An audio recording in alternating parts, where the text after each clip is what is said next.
Happy na naman ang mema nyo today. Dumating na kasi itong lahong ceramic cooker. Grabe, ito na talaga yung mga gamit sa bahay na nagpapakilig sa akin lately.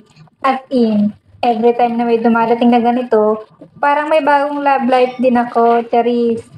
Ang bait talaga ni Lord, lagi na lang niya akong binibigyan. Eto nga, excited na akong mabuksan to. Ito talaga yung napili ko kasi natatakot na rin akong gumamit ng gas. Kasi diba marami ng balita ngayon nangyayari dahil sa gas. Sa lahat ng review na napanood ko, ito talaga yung nagustuhan kong lahong. Kasi tipid daw ito sa kuryente, sabi nila. Pwede din daw ito pag-ihawan kasi nakikita ko dun sa ibang video na napag-iihawan nga nila ito. Pwede mong pag-ihawan ng talong. At ang mas nagustuhan ko pa talaga dito, hindi siya namimili ng lutuan. Unlike dun sa talagang induction cooker na maghahanap ka pa ng induction ready na cookware. Ito, kahit ano magagamit mo. Kaya kung gusto nyo ding itry ito, just click on my yellow basket and comment section.